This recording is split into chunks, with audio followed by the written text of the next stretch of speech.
ఏపీని ration mafia issue ఇప్పట్లో వదిలేలా కనిపించడం లేదు. నిజానిజాలు నిగ్గు తేలుస్తామంటున్న ఏపీ సర్కార్ సిట్ను ఇప్పటికే రంగంలోకి దింపింది.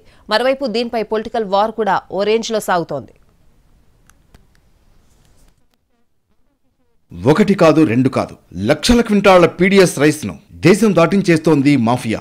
ఇది ఇప్పటి వ్యవహారం కాదు, ఏపీలో ఎన్నో ఏళ్లుగా సాగుతోంది. కానీ కూటమి ప్రభుత్వం వచ్చాక రేషన్ మాఫియాపై ప్రత్యేక ఫోకస్ పెట్టింది.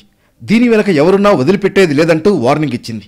ఇంతలో కాకినాడ పోర్టులోని షిప్లో రేషన్ బియ్యం బయటపడడంతో ఇష్యూ కీలక మలుపు తిరిగింది. దీనిపై కమిటీని వేసి ఓవైపు లోతుగా దర్యాప్తు చేయిస్తోంది సర్కార్. అలాగే మాఫియాకు సంబంధించిన కేసులపై దర్యాప్తునకు సిట్ను ఏర్పాటు చేసింది. ఇటు గంగవరం, వైజాగ్ పోర్టు నుంచి బియ్యం ఎగుమతులపై నిఘా పెంచారు. కాకినాడతో పాటు మిగిలిన పోర్టుల నుంచి బియ్యం అక్రమ రవాణా అవుతోందన్న వార్తలపై అధికారులు అప్రమత్తమయ్యారు. ఈ క్రమంలో civil supplies, exporters, customs, brokerage ఏజెన్సీలతో కీలక సమావేశం నిర్వహించారు.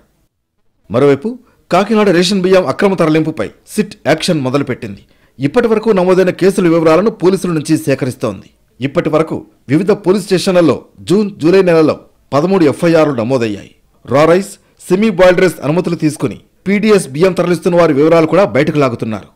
ఇటు రేషన్ బియ్యం తరలింపుతో తనకు తన కుటుంబానికి సంబంధం లేదన్నారు మాజీ మంత్రి ద్వారంపూడి. రేషన్ బియ్యం వంకతో తనకు తన కుటుంబానికి చెడ్డ పేరు తేవాలని ప్రయత్నిస్తున్నారన్నారు. 98% రా రైస్ కాకినాడ పోర్టు నుంచే ఎగుమతి అయ్యేలా చేయడమే తాను చేసిన తప్ప అని ప్రశ్నించారాయన. ఏపీలో పయ్యావుల కేశవ్ వియ్యంకుడు బియ్యం ఎగుమతిలో నెంబర్ 1 అంటూ ఆరోపించారు ద్వారంపూడి. రేషన్ మాఫియా చేసేసాడు ద్వారంపూడి. రేషన్ మొత్తం గింగులు అని చెప్పేసి ఏదో వాగుతున్నారు. నేను వాళ్ళకి చాలా క్లియర్గా చెప్తున్నాను, ఏ రోజు నేను కానీ నా కుటుంబం కానీ రేషన్లో లేవు. ఈ రేషన్ అనే ఒక వంకతో నన్ను, నా కుటుంబాన్ని బ్యాడ్ చేయాలనే ఒక ఉద్దేశంతో మొత్తం ఎక్స్పోర్ట్ నాశనం చేసి పడేయారు వీళ్ళు. ఈరోజు కాండ నుంచి వెళ్ళిపోతుంది, వైజాగ్ నుంచి వెళ్ళిపోతుంది, పారాదీప్ నుంచి వెళ్ళిపోతుంది, కృష్ణపట్నం నుంచి పోతుంది, చెన్నై నుంచి పోతుంది. 6 నెలలు అయింది కదా, ఎక్కడ కంట్రోల్ చేశారు రేషన్ మీరు? రేషన్ మీరు ఎక్కడ కంట్రోల్ చేశారు?